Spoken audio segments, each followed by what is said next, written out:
بسم الله الرحمن الرحيم.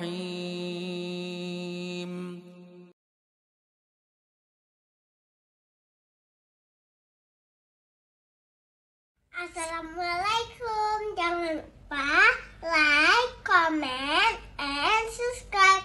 Bye.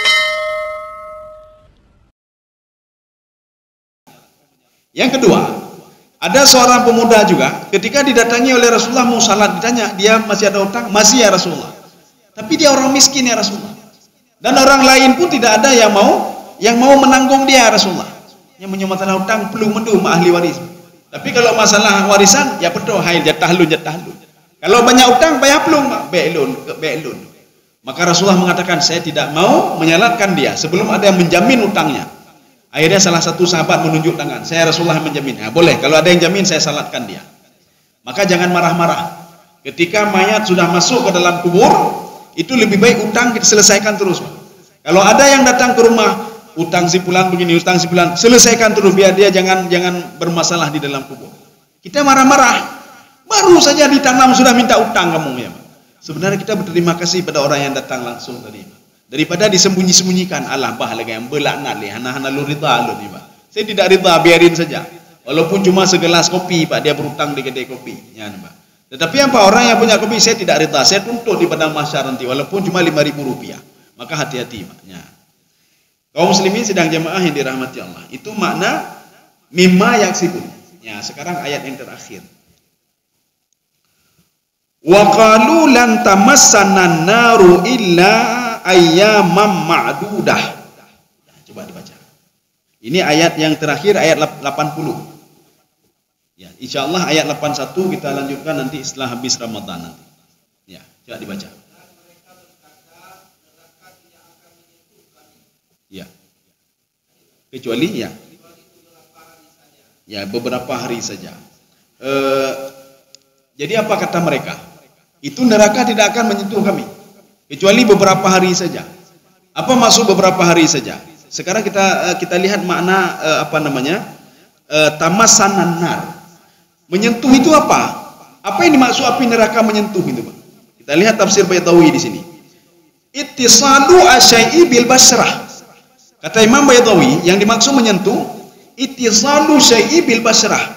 Sesuatu itu melekat di kulitnya. Makanya nanti ketika dibakar di neraka nanti itu yang diinikan kulitnya Pak, konsentrasinya kulit. Makanya Allah katakan badalna juludan ghairaha liyadzuqul adab. Nanti di hari kiamat nanti di neraka akan saya bakar kulitnya sehingga saya ganti lagi. Untuk apa? Liyadzuqul adab. Itu lam ta'lil. Maknanya supaya dia tahu diri, itu pura je. Nyambit nang ke sakit, itu pura je Pak. Ya Pak. Jadi makanya makna lamasa itu ittisalu syai'i bil basrah. Kena di permukaan kulit. Itu neraka itu tidak akan kena permukaan kulit kami kecuali ini kata Yahudi Pak. Ya, kata Yahudi, kata ahlul kitab termasuk Yahudi dan Nasrani. Kecuali hanya beberapa ini saja. Makanya Imam Syafi'i mengatakan, ketika seorang berwudu aula mastumun nisaa falam tajidu ma'a fatayammamu sa'idan thayyiban. Kalau kamu sudah berwudu, kamu menyentuh wanita, menyentuh itu apa? Ittisalu syai'i bil basrah. Kulit ini kena kecuali apa? Ada penutupnya, nampak? Ada penutup. Kalau ada penutup tidak termasuk kata Imam Syafi'i. Tapi kalau tidak ada penutup, hana sengaja ambil wudu ulang. Oh, saya tidak bisa kena air, ambil tayamum. Ya, nampak? Tayamumlah kamu. Tetapi Imam Maliki mengatakan, tidak apa-apa kata beliau. Yang dimaksud lamasa itu bukan menyentuh tangan. Ya, nampak? Bukan menyentuh tangan. Tetapi apa? Berhubungan.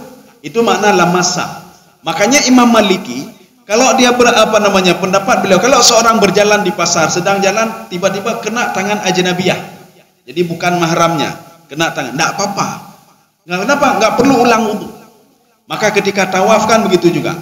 Ketika tawaf menyentuh, tidak apa-apa. Kalau kita mengambil Imam Syafi'i, setiap jalan kami menyentuh, kecuali wudu. Hana lele tawaf, Pak. Hana lele tawaf. Ban tawaf 3 tawaf, hana sengaja. Karena ini culok-culok lagu agami nonginan, Pak. Tiba-tiba sudah kena, oh maka kena je dah, kakek cak wudu lah. Baliklah, kakek kena wudu lah, sedang balik no, kakek kena wudu lah. Ya. Maka kita mengambil bagaimana cara berwudu Imam Maliki. Ya. Kalau Imam Syafi'i ngambil, maka wudulah dengan cara Imam Maliki, Dan hukum kita pakai hukum Maliki. Bagaimana hukum Maliki? Dalam hal wudu. Ini artinya nanti ada yang mengatakan boleh nggak iltifat? Iltifat itu apa? Mencampur aduk mazhab ya. Mencampur aduk mazhab boleh dalam satu pembahasan. Dalam wudu kita menggunakan Imam Maliki. Kenapa? Karena dalam kondisi yang seperti itu. Kalau kita mengambil wudunya Imam Syafi'i, maka kita harus menerima konsekuensi kena tangan itu harus ambil wudu ulang. Maka bagaimana caranya? Ambillah wudu Imam Maliki. Ya, seperti itu. Oh, apakah ini kok bisa berbeda? Dua-dua ada dalilnya, ada hadisnya, dan dua-dua dilakukan oleh Rasulullah Sallallahu Alaihi Wasallam. Ini sama seperti yang ingin bayar zakat fitrah dengan duit. Nanti kalau Imam Syafi'i tidak mengenal duit, Imam Syafi'i mengatakan apa? Zakat fitrah itu adalah qut balad, makanan pokok. Kalau makanan pokok berikan, kalau bukan tidak boleh. Apa makanan pokoknya? Beras, bayar beras. Apa makanan pokoknya? Peng, pajuh peng. Yo peng. Idenya bekam peng karena peng makanan pokok, pajuh peng. Tetapi Imam Maliki mengatakan, Imam Hanafi, apa kata beliau? Zakat fitrah kalau Imam Syafi'i kan 2,8 kilo. 2,8. Imam Hanafi apa kata beliau? 3,8 memang. Kalau 3,8, apakah itu gandum dan lain sebagainya? Dan bisa diganti wayanubu, bisa diganti dengan duit seharga 3,8. Maka kalau kita ingin bayar dengan duit, maka bayarlah dengan ukuran 3,8 pendapatnya Imam Hanafi, jangan Imam Syafi'i. Ya, ini kita sudah tidak ke Imam Syafi'i, kita hargai dengan 2,8. 2,8 beras berapa harganya? Kalau ingin bayar duit, hargailah dengan pendapat Imam Hanafi 3,8. Ya, 3,8. Kalau kita hargai dengan Imam Syafi'i mengatakan itu bukan pendapat saya. Saya tidak mau tanggung jawab. Ya, maka harus hargai dengan 3,8. Kaum muslimin sedang jamaah yang dirahmati Allah Subhanahu wa taala. Jadi ini perkataan mereka. Ini masuk Yahudi dan Nasrani. Di sini saja kita sudah melihat. Nanti ada ayat lain, Pak. Bagaimana Yahudi ribut dengan Nasrani, padahal dua-dua mereka keturunan Bani Israel. Dalam ayat lain, dalam ayat ini, Yahudi dan Nasrani mengatakan, kami tidak akan dibakar oleh api neraka kecuali waktu yang sedikitnya, waktu sedikit. Berapa lama waktu sedikit itu? Kalau kita lihat di dalam sejarahnya, di belakang ceritanya, mereka buat dosa 40 hari. Ketika Nabi Musa alaihissalam pergi bermunajat dengan Allah untuk menerima Taurat, selama 40 hari ini mereka menyembah patung. Patung apa? Patung sapi. Jadi mereka berprinsip, karena kesalahan kami 40 hari, maka dibakar hanya 40 hari saja. 40 roh itu. Ya, nampak, ini pendapat mereka. Kemudian ada juga mereka katakan apa? Hum yadhunnun, mereka mengira begini. Neraka itu ketika mereka berjalan di neraka 40 hari, ya 40 hari. Akhirnya mereka ketemu dengan pohon zakum. Di belakang pohon zakum itu langsung surga katanya, Pak. Ya, ini pendapat Yahudi dan Nasrani, Pak. Jadi artinya kami masuk neraka cuma sebentar saja. Dan kami berjalan 40 hari, sampailah di sebuah pohon namanya pohon zakum. Setelah pohon zakum itu langsung surga. Ini pemahaman yang keliru ini, Pak, pemahaman yang keliru. Sama seperti kita kan. Kalau ditanya, "Pekan pegak mati, ledah lagu pegak mati." Ana pupu bah bengeh malaikat. Wate geram ka cukup gram ke katanya, maka 3 gram lah neraka. Karena 3 gram lewat neraka temalan surga, Pak. Ini juga pemahaman yang keliru, Pak. Pemahaman yang keliru. Ini pemahaman Yahudi, Pak. Jadi Yahudi sudah mengolok-olok dia, enggak apa-apa, bah hidup 40 roh. Habis 40 hari langsung neraka, langsung surga, Pak. Kenapa? Batasannya pohon zakum. Ya. Sekarang pertanyaannya, apakah surga neraka berdampingan? Atau surga di atas, neraka di bawah? Kalau kita merujuk ke dalam kitab Riyadhus Shalihin, di situ ada ketika Rasulullah berdoa, orang mukmin bangkit di padang mahsyar. Mereka menjumpai Rasulullah sallallahu alaihi wasallam.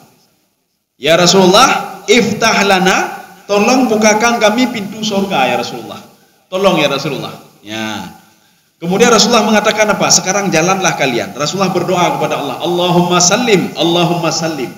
Anehnya diulangi cuma 2 kali. Coba lihat di dalam kitab Riyadhus Shalihin. Kenapa tidak 3 kali? Ini wallahu alam. Ini butuh kepada penelitian. Kenapa 2 kali? Biasanya Rasulullah, Allah juga mencintai yang ganjil-ganjil. Ini kenapa dua kali Allahumma sallim, Allahumma sallim. Ya Allah selamatkan, selamatkan. Ya, nih Pak.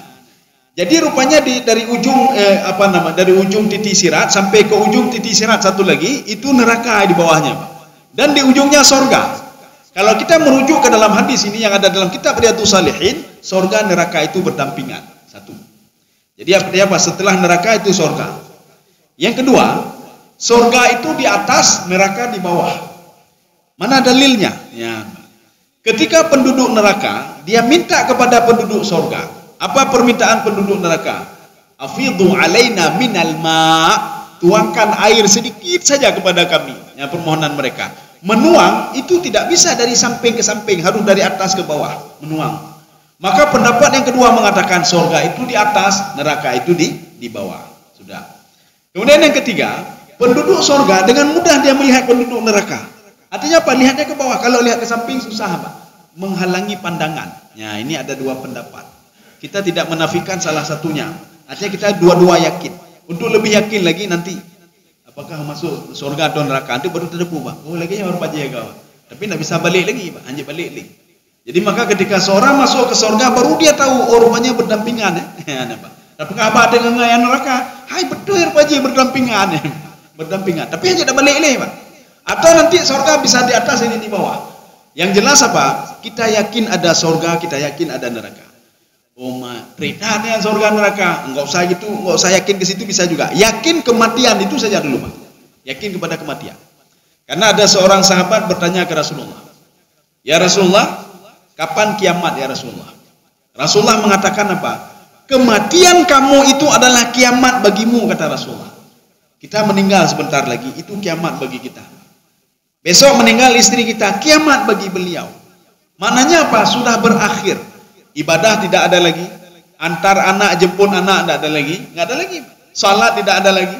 Kemudian puasa tidak ada lagi. Semua tidak ada lagi. Pergi kantor tidak ada lagi. Kemudian kita susah tidak ada lagi. Nggak ada lagi. Sudah habis. Susah kenapa? Karena kita pikir dunia, Pak. Dunia ada pikir bahan tutah katanya, Pak. Urun lain aja bertahan, kita hanya bertahan, Pak. Tapi pikir dunia, maka susah katanya, Pak. Nyohana lepeng, itu tahan, Pak. Maka ketika meninggal dunia, yang kabeh mundur. Tapi kita masuk urusan baru, urusan akhirat. Ya. Kalau orang susah di dunia itu, makin susah lagi dia nanti, Pak. Susahnya sudah masalah lain. Ya. Makanya kehidupan itu memiliki karakteristik sendiri dan berbeda-beda. Alam roh tidak sama dengan alam kandungan, tidak sama.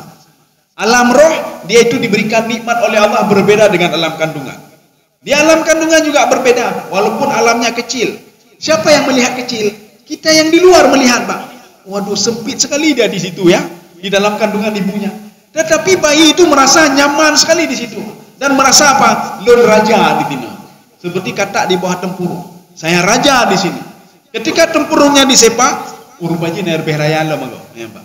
Rupanya dunia lebih raya lah. Begitu juga ketika bayi lahir dari dalam kandungan. Waduh, dunia ini lebih besar lagi. Ketika dia meninggal dunia, dia lihat alam barzah, wah lebih besar lagi. Makanya yang ada di alam barzah itu melihat orang di dunia, waduh mau tinggal di tempat yang sempit-sempit.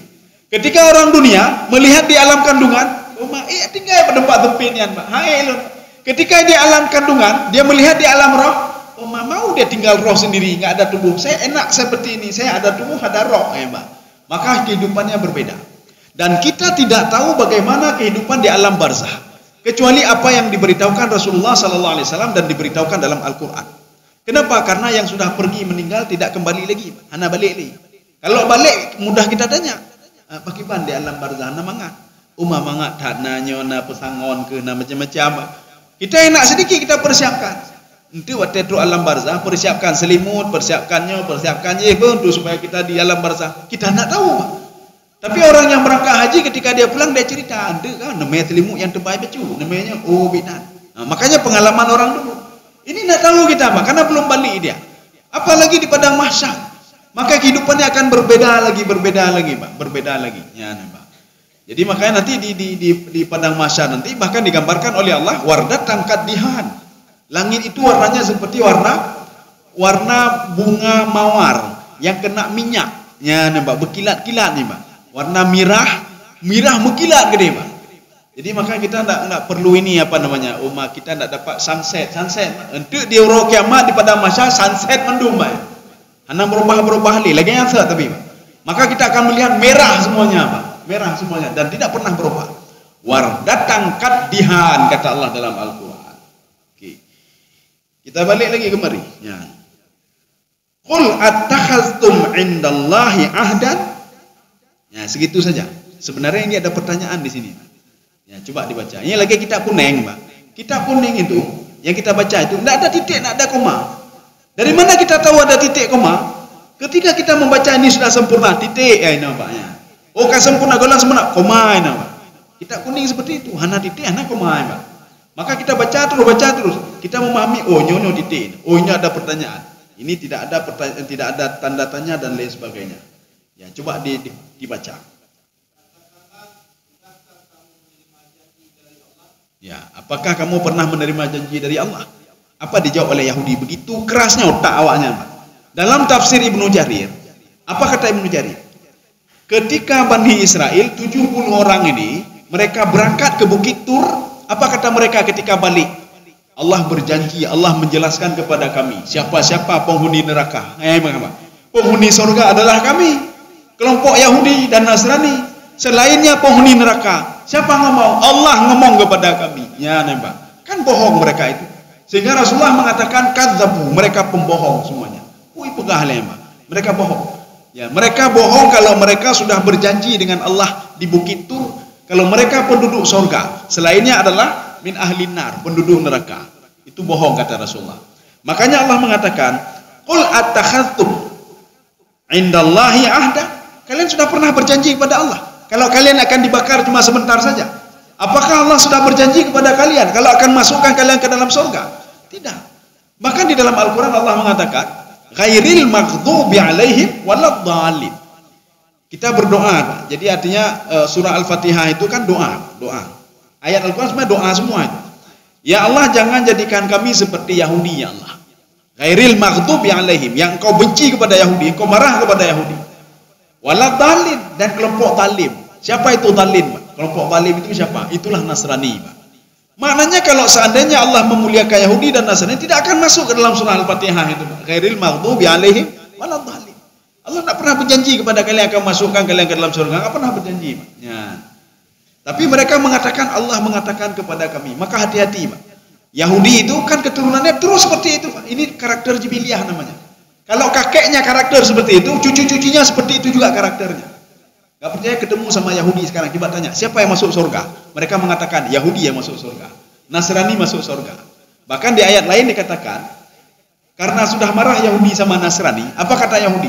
Yang masuk surga itu cuma Yahudi, Nasrani tidak. Dijauhi Nasrani, yang masuk surga Nasrani, Yahudi tidak. Sama-sama draw karu waknya, Pak. Sama-sama draw karu, apalagi dengan orang lain. Apalagi dengan keturunan Nabi Muhammad SAW, keturunan Nabi Ismail AS, yang bukan keturunan mereka. Jadi makanya kalau mereka membunuh nabinya biasa, apalagi membunuh orang lain. Maka Allah mengatakan dalam Al-Quran, kalian Yahudi dan Nasrani mengatakan apa? Kalian ini ahibba Allah, kekasihnya Allah. Kipan kekasihnya Allah? Kalian membunuh para nabi yang berasal dari Bani Israel. Nabi yang Bani Israel saja dibunuh. Nabi Yahya, Nabi Zakaria. Ada seorang nabi lagi tapi tidak masuk ke dalam kategori 25 nabi dan rasul. Dan banyak yang dibunuh oleh mereka. Jadi artinya apa? Keturunan mereka saja mereka bunuh, apalagi yang bukan keturunan mereka. Biasa saja. Ya. Mereka membunuh Palestina itu biasa saja. Karena mereka yakin apa? Nama Yahudi itu maknanya taubat. Kami hamba Allah yang dekat dengan Allah. Apapun yang mereka lakukan sebuah kebenaran. Itu dalam prinsip mereka. Kenapa? Ini prinsip dari orang dulu, Pak. Inilah namanya karakter jibiliyah. Kalau mereka benci kepada keturunan Nabi Muhammad, itu karakter dulu, Pak, jibiliyah. Mereka benci. Kenapa benci kepada Nabi Muhammad? Kita merujuk ke dalam kitab tafsir Baitawi. Mereka benci kepada Nabi Muhammad, dengki ke Nabi Muhammad karena Nabi Muhammad bukan keturunan Bani Israel. Maka terus diusik Nabi Muhammad dan keturunan-keturunannya dan umat-umat Nabi Muhammad SAW. Kenapa? Karena Nabi sudah merebut kenabian dari Bani Israel. Makanya banyak nabi kan dari Bani Israel. Nabi Isa itu Bani Israel. Nabi Yahya Bani Israel. Nabi Zakaria Bani Israel. Nabi Musa Bani Israel. Semua Bani Israel. Nabi Ishak Yakub, Yusuf, terus ke bawah terus, itu semua Bani Israel.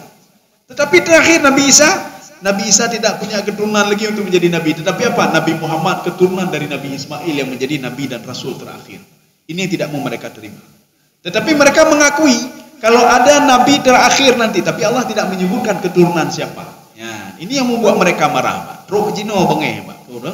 Orang-orang beriman. Oke. Falai yukhlifallahu ahdahu. Ya, coba dibaca lagi. Apa Allah mengingkari janji? Allah sudah berjanji. Yahudi dan Nasrani itu dilaknat oleh Allah. Ini kalau kita merujuk ke dalam kitab surah Al-Fatihah. Ghairil maghdubi alaihim waladdallin. Kemudian di ayat lain begitu juga. Saya melaknat kata Allah Yahudi dan Nasrani. Kalau seandainya Allah mengatakan melaknat, enggak mungkinlah Allah sebelumnya berjanji baik-baik kemudian tiba-tiba melaknat. Enggak mungkin. Kecuali apa? Apa yang mereka lakukan? Merubah Taurat. Kemudian apa? Merubah Taurat, menambah Taurat dan menghilangkan isi Taurat, termasuk juga Injil. Menghilangkan isi Injil, menambah isi Injil, bahkan menghilangkan isi yang ada di dalam Injil. Maka Allah sudah melaknat mereka, mimma katabat aidihim. Apa yang sudah mereka tulis mereka ini kan. Nah, mungkin Allah menjanjikan kalian akan masuk surga. Nah, mungkin kalau sudah berbuat kejahatan seperti itu. Ya, sekarang kita tutup ayatnya. Am taquluna 'alallahi ma la ta'lamun. Ya, coba dibaca.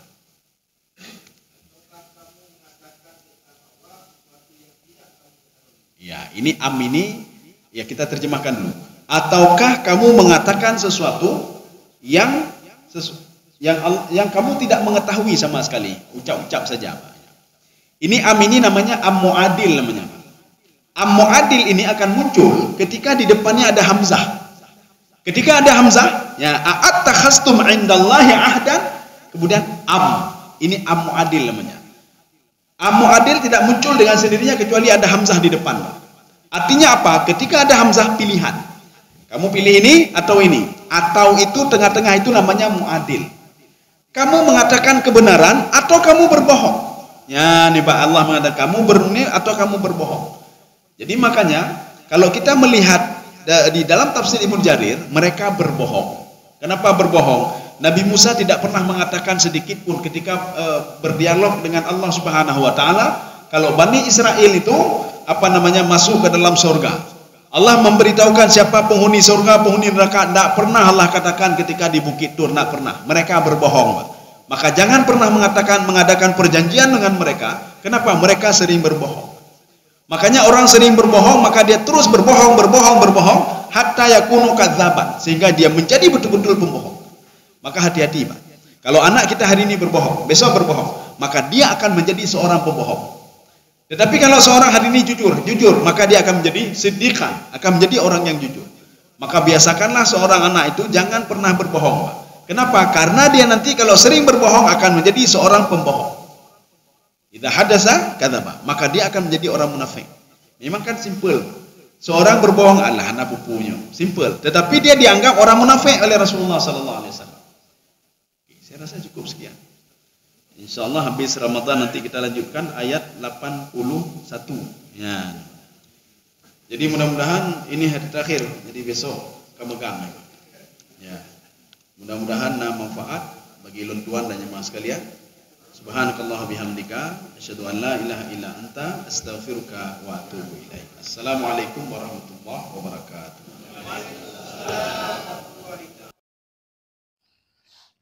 Terima kasih.